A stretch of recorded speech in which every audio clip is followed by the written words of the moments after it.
Yes, my people. My name is Malik Anibaba. I'm here with my one and only favorite sister on the whole planet, Abimisola. And we are on episode 3 of Japa Diaries, where we spoke to Sally. Yeah.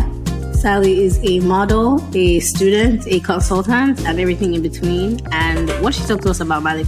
She told us about her story working in modeling and living in Kenya as well as Maryland. Yeah. Don't forget to like, subscribe. Enjoy.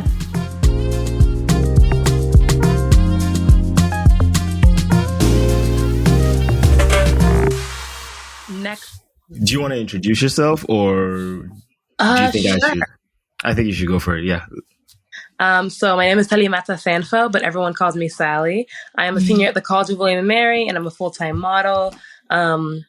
I don't know what to introduce first. We'll start with the modeling. I started modeling in 2021.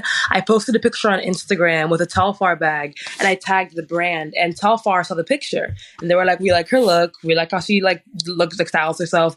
So they DM'd me if I wanted to be one of their campaigns. So they sent me this. I got a DM from a casting director. He was like, "Hey, casting for Telfar. Do you want to shoot?" I thought it was fake, obviously, because it doesn't feel like it's real. And then it just kept looking real. So I was like, "Okay," and I did it, and it's kind of kept moving after that.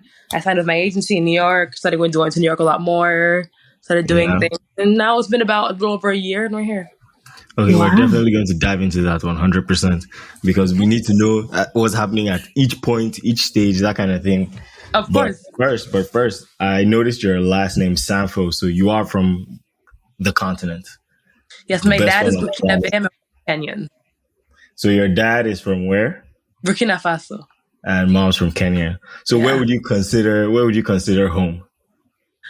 I've never been to Burkina Faso, but I go to Kenya every year. But in the US, they have a lot more West African relatives. When I'm here, I almost only see Burkinabé people who are African. My aunts and uncles are all here. They all speak French. But then I go to Kenya every year. Even though I know no Kenyans in the US, but I go so often that it ends up evening out, weirdly enough.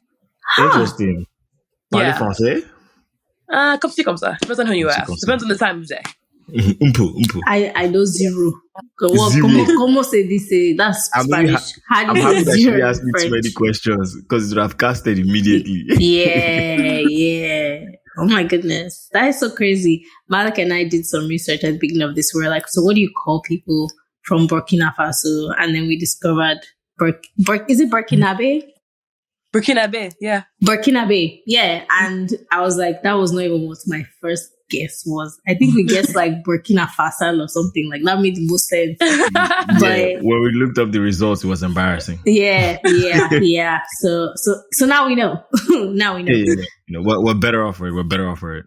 Yeah. So you go to Kenya every chance you get. When you go home, it's mostly Kenya.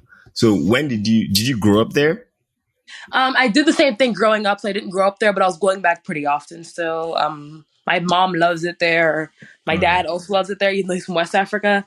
Okay. And people tend to think he's Kenyan, which makes no sense because they don't think that my siblings and I are Kenyan. They look at us and they're like, "You guys are not Kenyan. You're not fully Kenyan." My dad was like, "I don't know. They just can't leave it alone. I don't know how that works out for him so well." So he loves it there.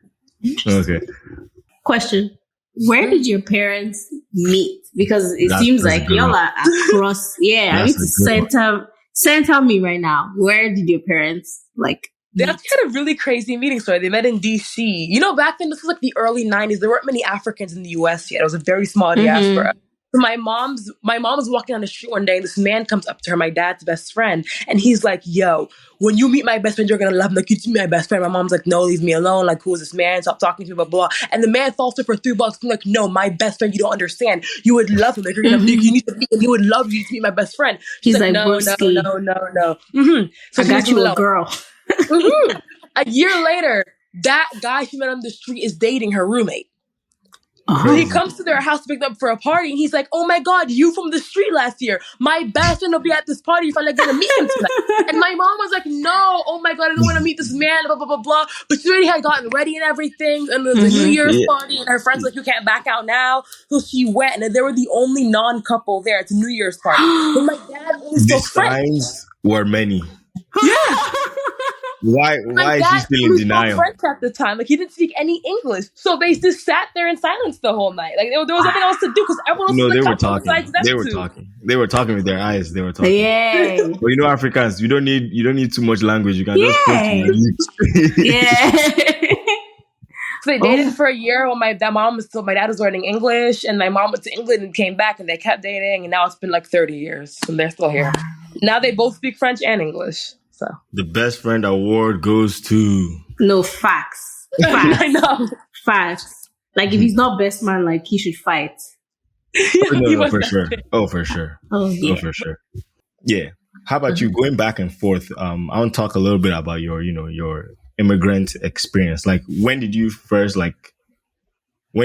come aware of, like, okay, I'm here in Maryland, but I know that I'm a little bit other. Or did you have that feeling when you were in Kenya and feeling a little bit other there? Because sometimes it might be a little bit of both.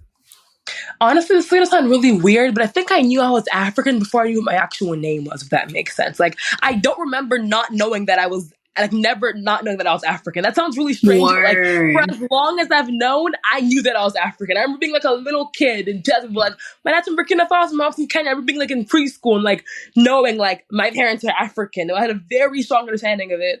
Oh my goodness. So I feel like I've always felt it. Yeah, my parents really wanted to foster, like, African love in us. So they raised us to really, really appreciate being African. Like, my mom used to buy us books that were all the little kids' books I used to have when I was a little girl were all had African characters. I don't know how we found them, honestly, but you would definitely say you grew up in an African household for that part. Yeah. My parents were very like, you guys are African and you're going to be proud of it, and now we all are, so they did the right work. But they were very much, I knew I was African before I knew, like, anything about myself, honestly. When I was younger, I thought Maryland was Africa, though. Because I was raised in Fairfax County. I was raised in Alexandria. And, Alexandria is so white. We would go to Maryland, like, every weekend to go see my cousins and, New Year's, spring. So I was told that Africans came from Africa, and we would go see all these Africans somewhere. So I was like, oh, we must be going to Africa every weekend. She's like, Shirley, this 30-minute drive is taking me to the different continents. Yes, I was like, I have to be going to Africa right now. Yeah. Oh my goodness. Her neighbor's neighbor was African. And also because we went back to Kenya back when we were younger, I knew when I would go to Kenya because that was further away, but I just thought, like, West Africa, I guess, was just in Maryland. Like, all the West Africa's right there in Maryland, and East Africa's across the ocean. But West is, like, right there. Wow. That's great. So you were always African and you were always proud. Did you ever get any of the African booty scratches? Did you ever, like, feel like excluded because you were African, or like that pride from home came through even in school and all that kind of stuff? Because it's difficult to be confident sometimes, I agree with that. I think you're definitely right. But honestly, I feel like even when it was those moments, they were very short. I don't remember ever having a long period of time, or even like a week-long period of time, where I was ashamed to be African and unhappy with it. Did the bullying, teasing make me feel weird sometimes? Sure. But, like, I never thought about it past that. Like, I was like, okay, they're just not African. Like, that's what my brain processed. Oh, she's like, they don't get obviously, it. They don't know. They're missing out because they understood the concept of what it was to be African. Surely they will understand that this is the coolest shit ever. I love your confidence. Of course, this girl is a model. Like, what are you saying to me? Of course. I love that. I really do. So, you shuffled back and forth. You're fully aware of everything that you are being, like, African. Like, you told me, like, that was one of the first things that you remember about yourself. When did modeling come into that identity of who you are? So, interestingly enough, I was not considered attractive when I was growing up. I never was somebody, I just was not that girl. Nothing is wrong with that. I don't have any resentment towards that. But it was, it's hard to feel beautiful and to be perceived as beautiful as a darker skinned woman, especially since I was super tall. Again, I'm 6 feet tall. I've been this height since I was 12 years old. Like, You're 6 feet at 12? Yeah, I'm 6'1" now, but I hit that height when I was like fifth, sixth grade. Like, and like, our society very much, like, our standards are very, very Eurocentric, obviously. And I felt like I was always the opposite of that. So I definitely had a period where I felt ugly, but as I got older, it was more like, what's more important about me is what I give to the world, not my looks. And I came, but then I was like 15, 16 years old, I understood myself as a three-dimensional being, where I was like, even if I'm not beautiful, I am so much more than that past beautiful, that I feel like when I was younger, people thought I'd be modeling when I was super young, like 10 to 12, because that's when I was still tall and skinny, right? Like I was tall, I was slim. And then I turned about 12 and I started changing. And my parents also hated the idea of modeling back then. They didn't even want to hear about it. Yeah. I'm gonna get into your parents. But again, my parents are African. They were always like doctor, lawyer, engineer. You know what I mean? Like, they were the trifecta. So I said model, and they were like, no, unless that just happens to happen, it's not going to happen. And I tried it a bit when I was in DC, when I was like 18, it didn't work out.